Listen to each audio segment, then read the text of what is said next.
So this morning I'm going to address you on the topic of calculation and socialism, which is a follow-up on Dr. Klein's lecture on entrepreneurship. In fact, as we'll see, Mises first began to glimpse the importance of the entrepreneur and the price system for all problems in the market economy when he hit upon the insight of a calculation under socialism and how it was impossible. So let me begin by drawing your attention to probably the most important article in 20th century economic thought. And that was Mises' Economic Calculation in a Socialist Commonwealth. We have it here as a small pamphlet, but it was initially an article in German, later translated in the 1930s into English.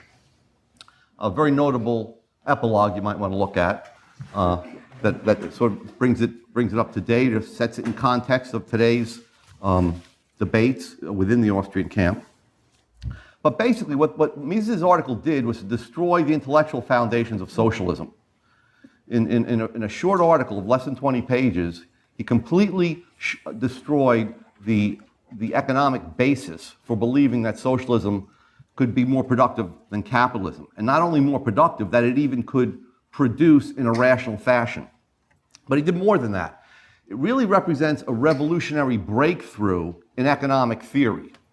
It was at this point that Mises showed the importance of prices to the rational allocation of resources. So it was an advance in economic theory that was applied to a certain economic system. And finally, he took the final step, or one of the final steps, in completing the system of Karl Menger, where he brought in the very important notion of monetary calculation. Monetary calculation plays a central role in the discussion of economic calculation under socialism. In other words, there can only be money prices that can be used, real money prices that can be used in calculating what goods that should be produced, what goods should not be produced, what goods enhance social welfare, and what goods represent the waste of scarce resources. So let me start very quickly with the utopian socialists, Charles Fourier, Henri Saint-Simon, and Robert Owen. They were sort of the first group of socialists in the early 19th century who were reacting to the Industrial Revolution, and they were reacting in a wrong-headed way. So to give you the background of the debate that Mises started, actually ended before it started. He actually responded to all of his critics in the original article, even though the responses to Mises went on into the 1930s. So let's look at the utopian socialists. Here's the most prominent, Charles Fourier. He is as crazy as he looks. So the utopian socialists all had plans about how future human society would look, okay? They all had these utopias in their head that they were going to sort of impose on humanity. So here's his. It was called the Phalanstère. There were garden cities. They were modeled after a grand hotel containing 15 to 1,600 residents, okay?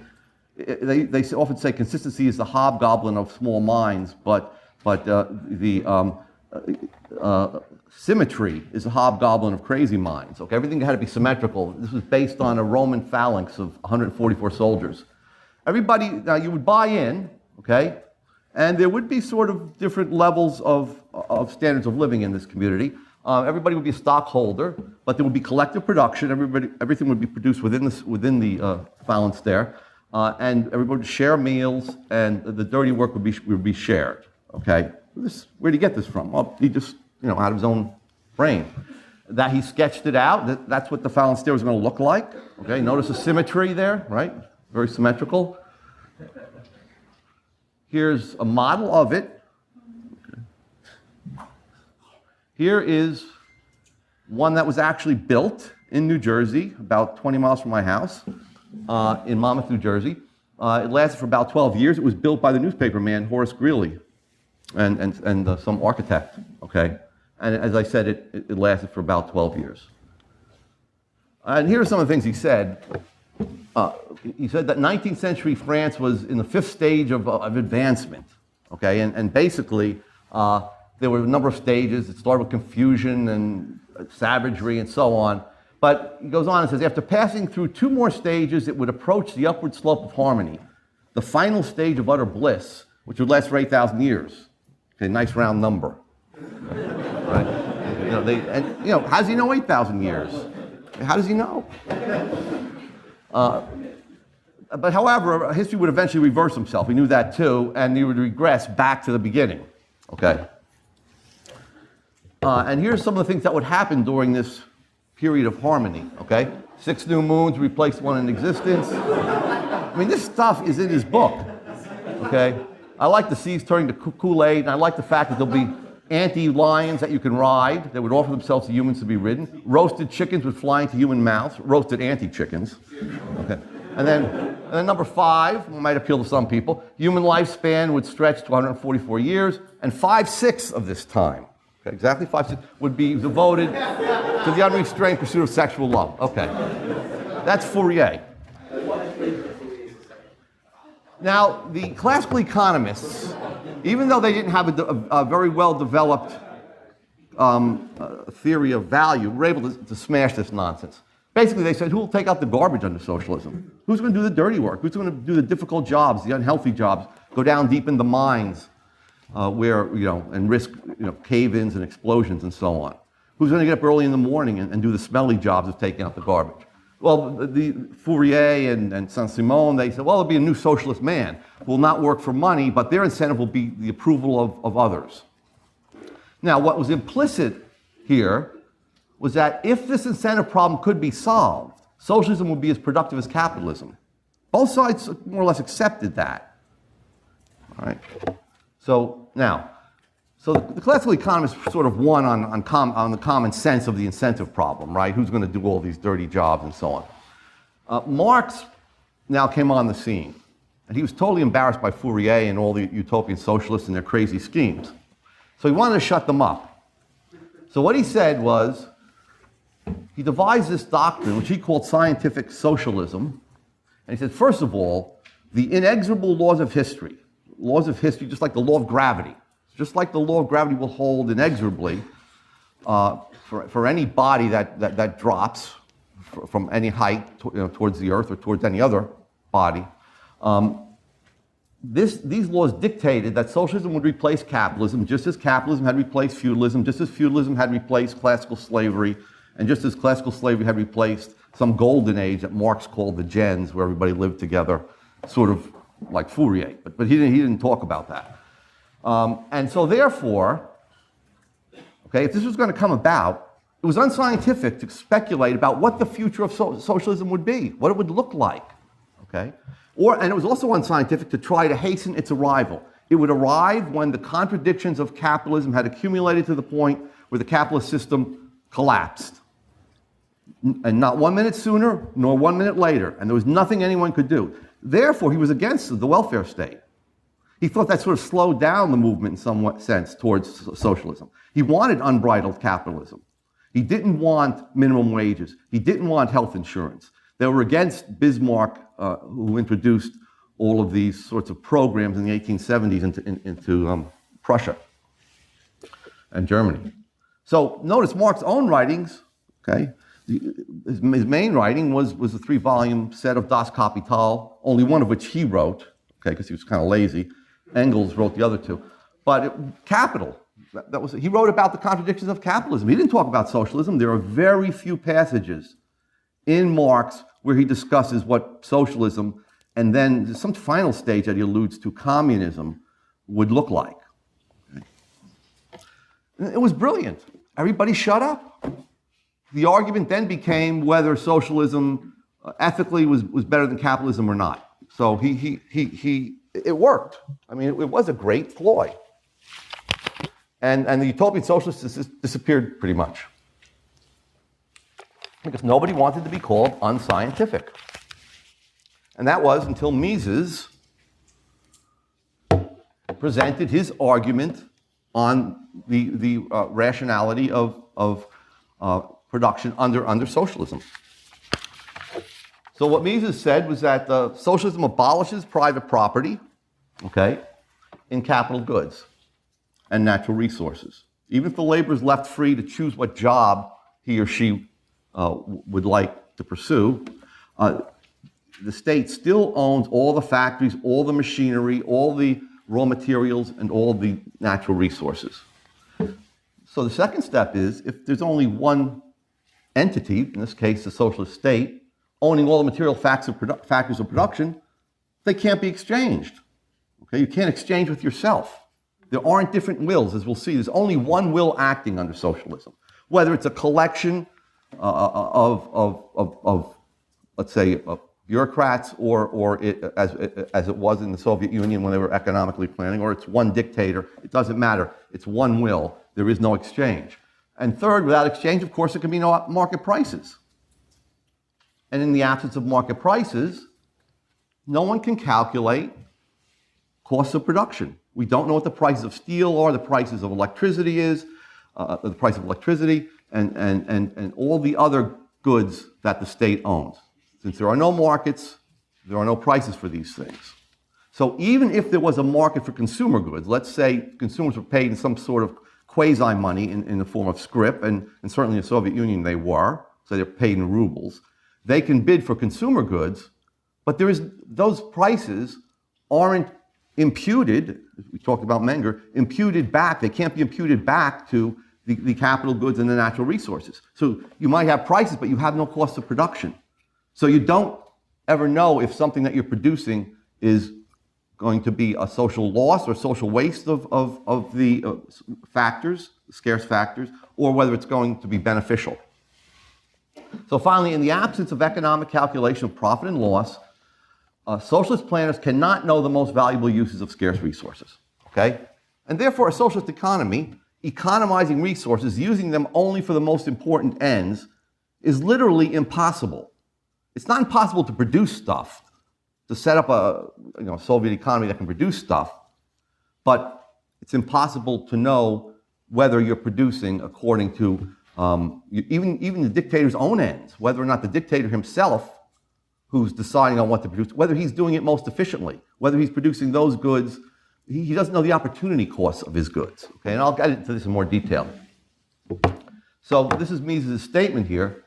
The essential mark of socialism is that one will alone acts. I mean, there can't be exchange. There can't be different valuations that you need for exchange. It's immaterial whose will it is. The main thing is that the employment of all factors of production is directed by one agency only. One will alone chooses, decides, directs, acts, gives orders. The distinctive mark of socialism is the oneness and indivisibility of the will directing all production activities within the whole social system. Okay? So I think that's the key to Mises' argument. Okay? It's not about knowledge. It's not about how a dictator or a small group of bureaucrats can find out what people really want. Because Mises even concedes that, let's assume they themselves think they know what people want, and they're going to produce what they want. Even they cannot produce in an efficient manner, because they can never know if they produce one more bicycle, whether those resources would have been better used, according to their own values, in producing, let's say, 10 skateboards. Okay. So here are the preconditions of economic calculation. There has to be private property in all stages of goods, not just consumer goods, but capital goods of every kind. There also has to be a freedom to exchange so that prices can emerge for these goods, and there has to be a sound money. Socialism abolishes all three preconditions of economic calculation. It therefore nullifies economic calculation, and it renders rational allocation of resources impossible. That was the word Mises used. Okay. Others sort of backed off a little bit and said, well, it's highly impractical, very, very inefficient. But Mises says, no, it's impossible. You can produce stuff, but you don't know whether that stuff is the most valuable things that could be produced at any given moment in time, okay, given your own values.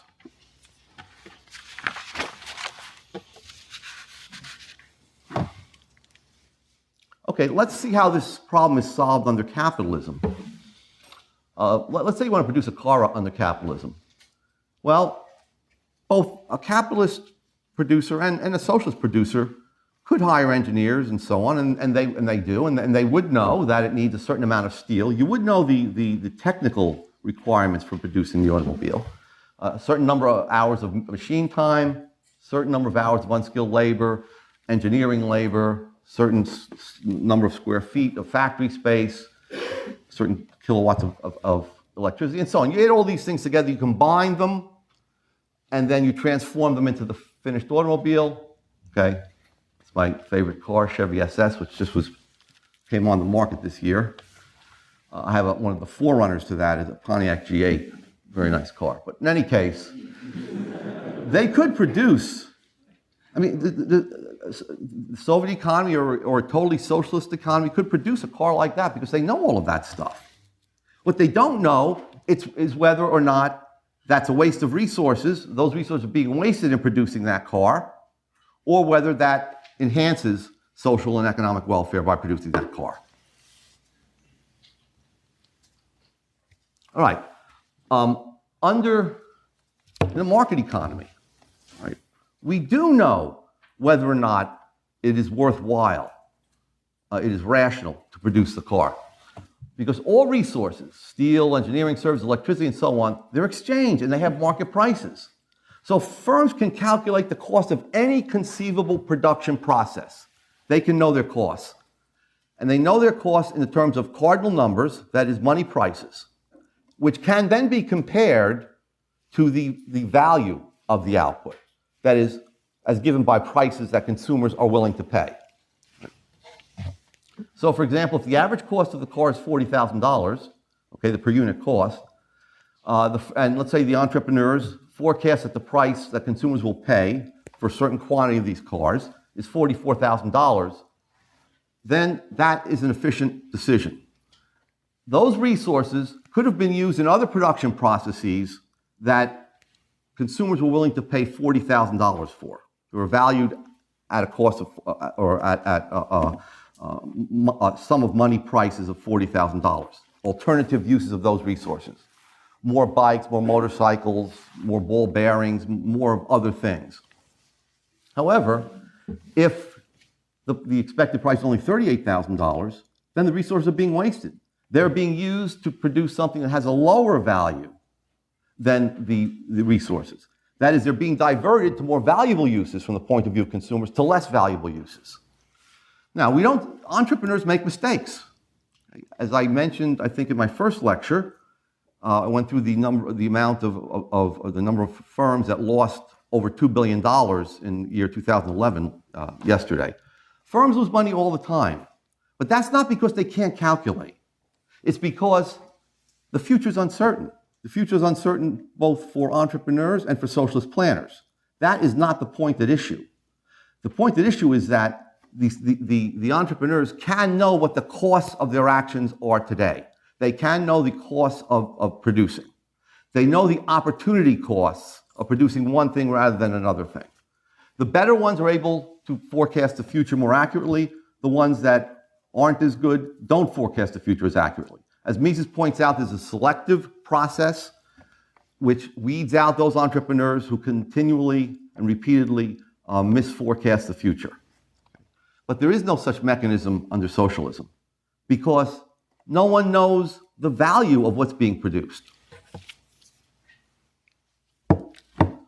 And also, there's a question of technology. I mean, the cars can be produced in many different ways. Is it better to produce a car as it was produced in the 1890s, where all the parts are manually produced with a lot of laborers, and then the laborers together put the car together, assemble the car? Or is it better to produce in the way that GM and Ford and so on produced in the 70s and 80s, with plants, with assembly lines? So you had a lot of capital, but you also had a lot of labor. Okay?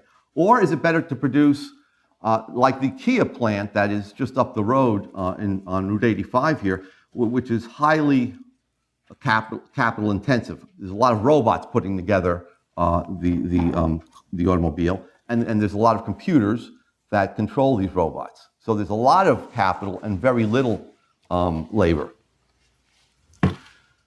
Should you use a bumper that is fiberglass, or should you use a stronger bumper that will be less expensive to repair, that's steel. Okay, we see that automobiles are beginning to use, and have been since the late 70s and 80s, fiberglass bumpers. Why? Because of the price-cost comparisons. It might be counterintuitive, but in fact, it is more efficient to have fiberglass bumpers and have them repaired at a higher cost than to use steel and weigh the car down and reduce gas mileage and so on. Okay, a socialist planner could never figure this stuff out. Now, let me give you a counterintuitive example. I have a friend who moved to Montana, married a cowboy, a real cowboy, and she lives on a ranch. And a number of years, this was probably back in the 80s. And so sometime in the 1990s, she called me up and she told me that, she says, we're getting a new house. I said, oh, you're moving off the ranch? She said, no, we're not moving. She said, we're having a house shipped in. So I said, oh, really? So she said, yeah. So in Montana, it's about 12 people. Okay, so it's hardly any labor. And the people that are there are you know, since there's a lot of land that's good for ranching and raising cattle and so on, they're ranchers. So houses aren't built on site. It's cheaper to get the house built in Indiana in a big factory where she did have the house built, a 5-bedroom house, and then have it shipped by truck in modular pieces to Montana and then assembled. So in other words, instead of building the house as it's done where in the Northeast, where I come from, on site with a lot of laborers, okay, and some capital, you have a highly intensive process where you have a factory that's automated that builds the modular pieces and then has it shipped to via more capital goods, trucks and so on, and then use a little bit of labor just to assemble it because labor is so expensive where it's scarce in Montana. Now, how did the entrepreneurs that built this plant in Indiana figure all that out? By knowing costs, by knowing prices of the factors of production, okay, by knowing prices that consumers will pay for homes and so on. That would never occur in the Soviet Union, okay? Now, let me just mention one other thing here before I go on to the Soviet Union. Mises wasn't saying, and I'm not saying, that there can't be production without calculation. In very simple economies, without much capital, with very short processes of production, and with very few resources, okay, maybe labor and just a little bit of land, you can have direct valuation. You don't need market prices. So we'll take Robinson Crusoe. So if he allocates his labor in 3-hour increments, these are the highest valued types of products that he would want to produce, okay, in a given day. So let's say he works 12 hours and then has leisure for 12 hours. Okay. Let's say he discovers that there are rabbits on the island, and that he wants to hunt a rabbit, but it requires 6 hours to hunt and catch. Well, he doesn't need prices. He can directly say, well, look, I can spend 6 hours producing 8 coconuts and 1 sack of berries. Okay. And I know my own values. I know how I value that, the satisfaction that will bring me. Or I can spend 6 hours producing a rabbit. So he compares the rabbit to the satisfaction from the rabbit to the satisfaction he would get from the 8 coconuts and 1 sack of berries. And he makes a direct comparison. If the rabbit has a higher value to him, then he knows the opportunity cost. I have to give up 8 coconuts and 1 sack of berries. That's what it costs me. Okay. Now, so for very simple economies, household economies, nomadic tribes and so on, you don't need money prices. But where there is a tremendous amount of capital in the economy, where there are many different types of resources and a tremendous amount of consumers, you absolutely do need money prices of all goods, including the costs, including resources, in order to rationally allocate resources. Okay, so let me say a few things about the Soviet Union. Let's take examples of irrational production. So during the 1980s, as the Soviet economy was crumbling, while Paul Samuelson and other economists and also the data gatherers at the CIA were telling us that the Soviet economy was going to catch the U.S. economy by 2011 or 2012. It was going to be as big as the U.S. economy.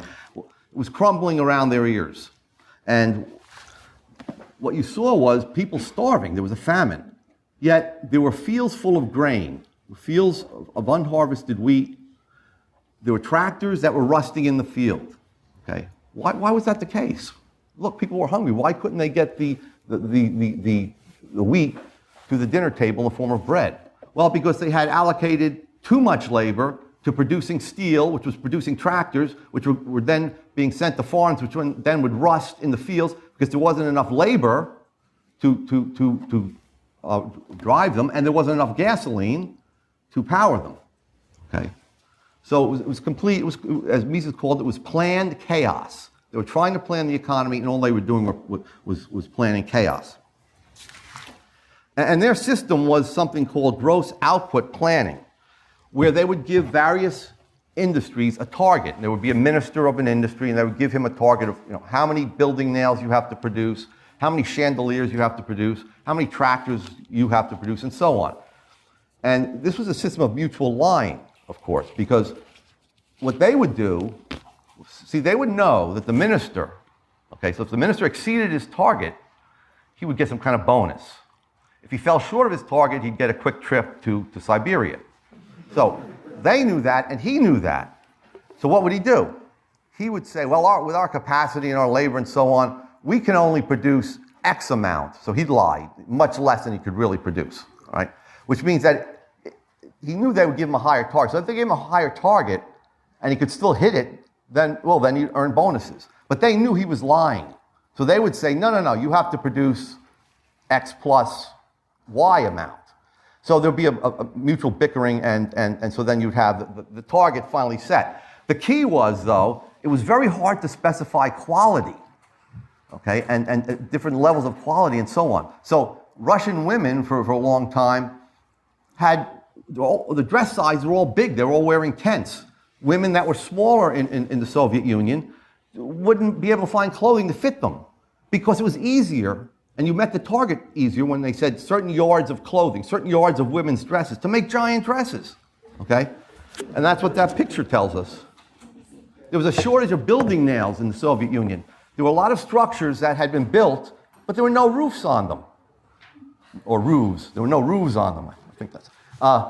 because even though the material for the roofs were there on site, there were no nails that could be used to put the roofs on, okay? And that was because of gross output planning by Gosplan.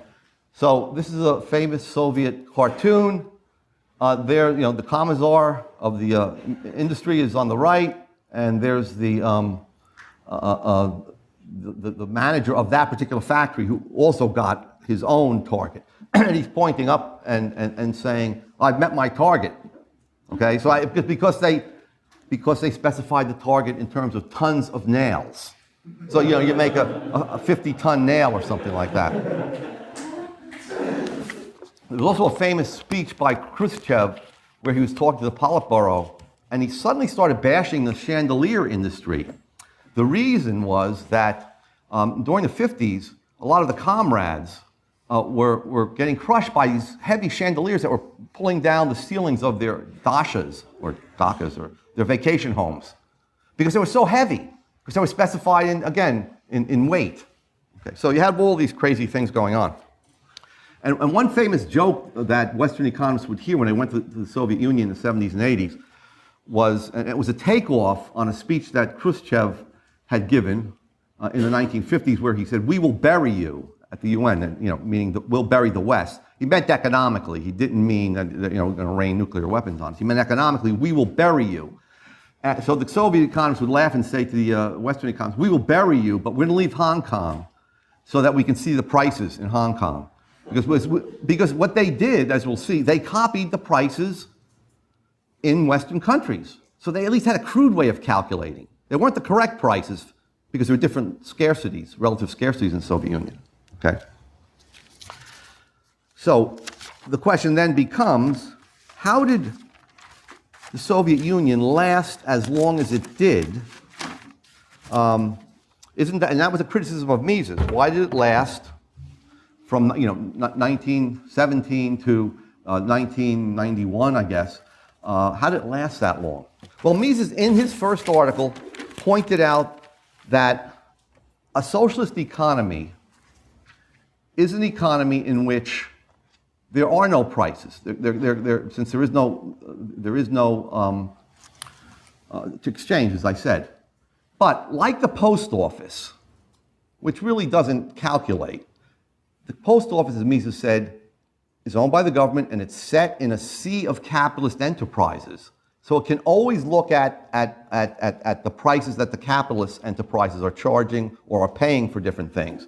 And it can crudely calculate what technology it should use and so on, even though it's grossly inefficient. The same thing was true of the Soviet Union. It was an island of chaos, but in a sea of prices. So they did use electricity prices from the West. They did use prices of steel and so on. They weren't the correct prices, but they could crudely calculate. Socialism, in its pure form, did actually exist for about 5 years during war communism, or maybe 4 years. From 1917 to 1921, during the war of the whites against the reds in the Soviet Union, the Soviet economy abolished prices, and so the commissars were all trying to plan without prices. And the economy completely collapsed. People were moving out of the cities. Well, before they moved out of the cities, they were literally destroying capital because it was worthwhile to burn your furniture and to begin to burn parts of your home to stay warm because production had just completely collapsed. So at the end, people were going into the countryside and just foraging for food and so on. So that's what socialism can support. It can support small groups. Without calculation, you can have small groups producing at a subsistence level just to stay alive. Okay, you have the example of Pol Pot, who emptied the cities. Okay, and people just died. Millions of Cambodians died because of the Khmer Rouge. But he was following an insane communist program of abolishing prices. There was also stories of,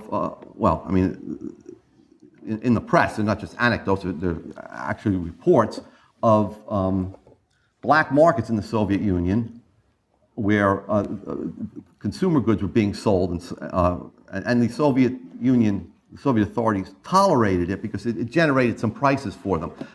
Beatles albums, American jeans, US jeans, and so on. Okay. Also, among the Soviet enterprises themselves, who were trying to meet their targets, there was trade. They would trade different things, and at least there'd be prices of, if you had too many nails and you didn't have enough wood, or if you had too many ball bearings, there were brokers. I think it was called blot. It was a mutual system of sort of bribing one another to get the things that you needed.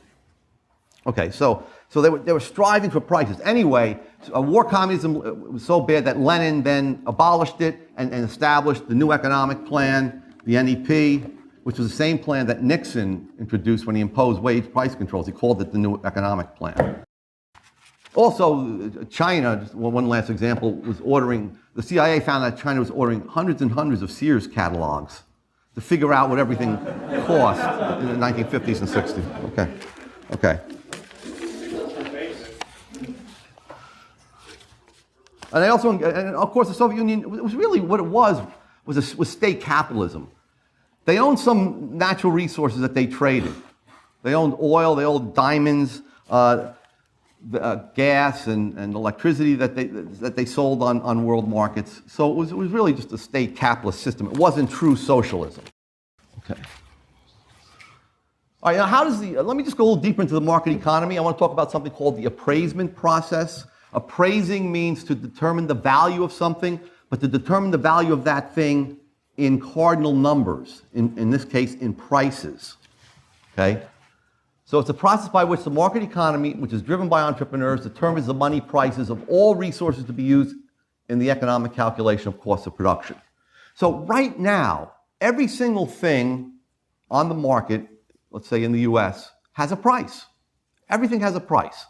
So no matter what kind of crazy scheme you have, you come up with to produce something, you can always at least find out the cost of production. You may be wrong about how much people are willing to pay for it when you finally completed it in the future, but that's an entrepreneurial error. That's not an error of an absence of calculation. And here's how appraisement works. I think this fits with Professor Klein's lecture. If you look at step one, what does the entrepreneur do? He looks forward, okay, to the future, and he figures out, based on what consumer prices are today, he knows consumer prices today, but they're not ultimately relevant, they're only indirectly relevant. So he looks at them, and then he forecasts changes in supply and demand. So when Steve Jobs looked forward, years before the iPad came out, that good didn't really exist. There were goods like it that existed. He knew the prices of laptops and so on. But he had to have an image of the future. And not just of the future, okay, but of future prices, of what people would be willing to pay for the iPad. And when it first came out, I think it was between $500 and $1,000. Okay? And then based on the future, on the prices that you're forecasting, okay, that's the appraisement. You then impute those prices, or you appraise the factors of production. I don't want to use the word impute because it means directly imputing values. But you appraise the prices of the factors of production. That is, all the entrepreneurs who are looking forward to producing other things, there are many entrepreneurs in the economy who want to use the same resources for different things, they then all begin to bid for the resources. So what you get then is a whole structure of prices at every stage of production. So anyone who wants to produce anything can purchase resources. Now, the key, however, is who are those people who do not get the resources, or only get a certain amount of resources? The entrepreneurs who do not see them as being more highly valued by consumers. So the people who get all the steel at any given moment in time are those who believe that the steel has the highest value in the uses that they're prospectively going to use them in. Okay. So you have this appraisement of future prices, and those prices are, we can use the word, imputed backward.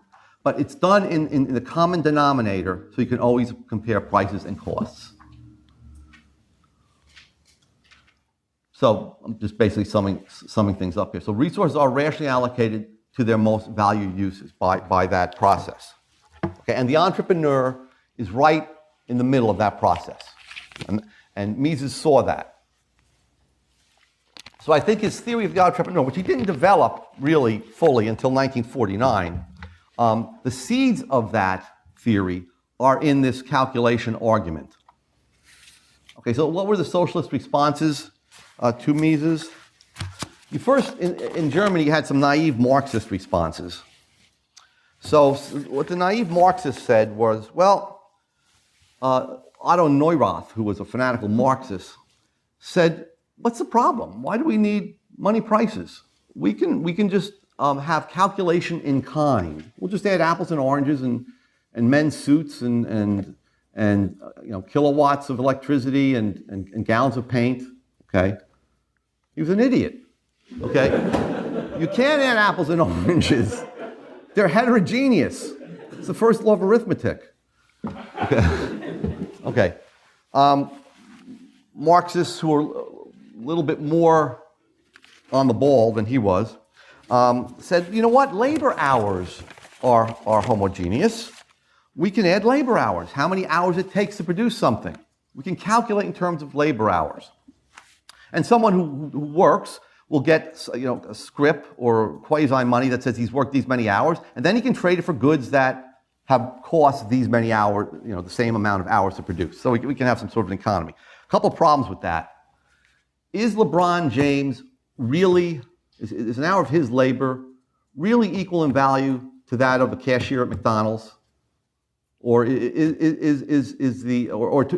the same profession, is LeBron James's hour of basketball really equal in value to that of the 12th man on the bench, the guy who never gets into the game? Of course not. Even in the same profession, the quality of the hours differ.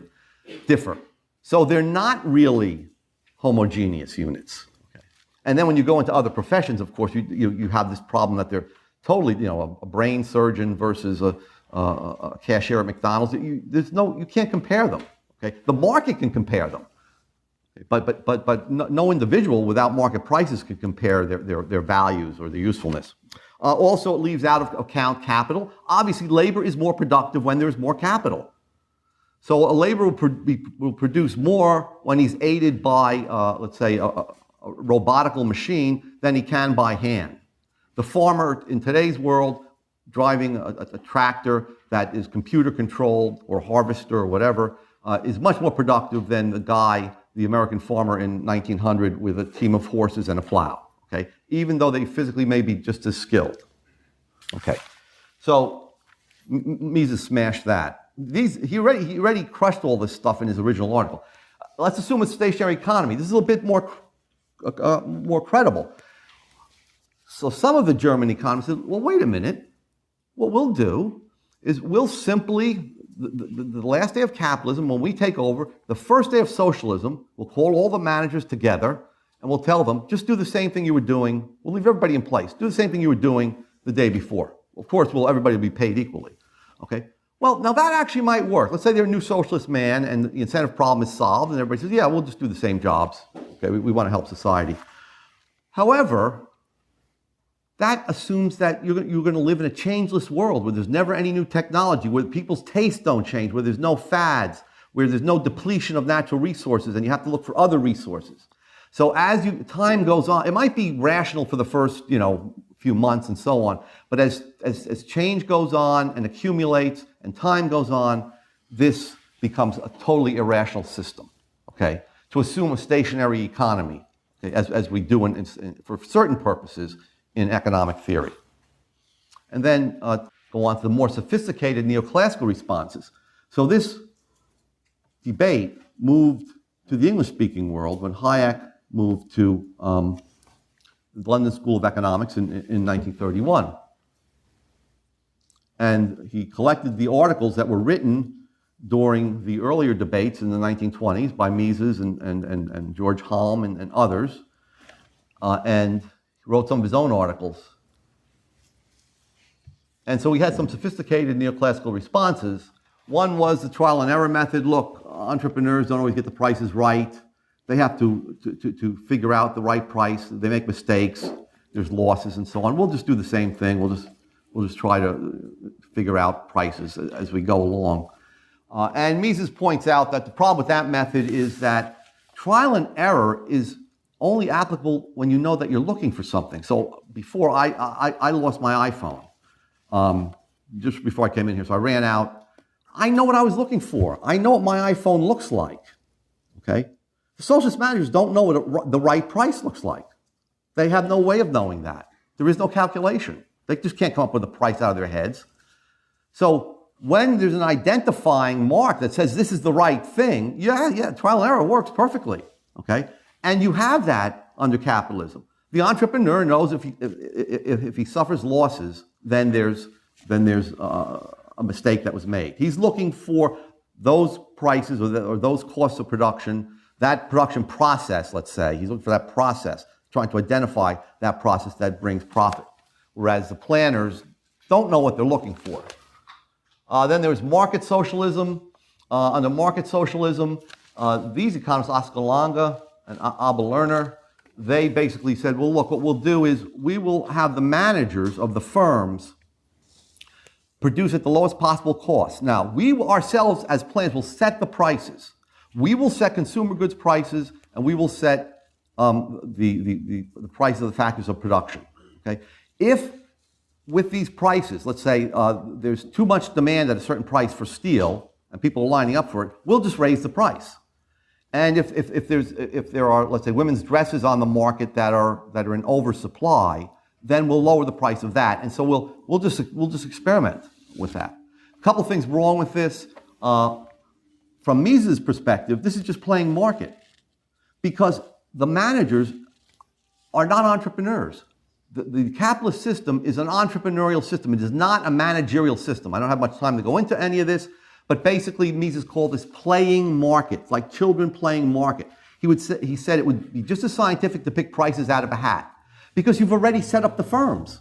But under capitalism, the whole point of the entrepreneur is to create new firms and destroy old firms. So there are no, without investment markets, without capital markets, without stock and bond markets and trading of these things, okay, you can never figure out what combinations of capital goods should exist, what firms should actually exist. They're assuming that the firms already exist and they can just tell them, okay, you know, we'll set this price and so on. But the point is, under capitalism, it's a process of creative destruction. So when firms become losing propositions, they're just liquidated and their assets are split up. That would not happen under socialism. That could not happen under socialism. So I will stop here. There were different arguments by Hayek and Robbins. Hayek and Robbins stressed that all of this was impractical, okay? Whereas Mises basically said it was impossible, okay? Okay, thank you very much.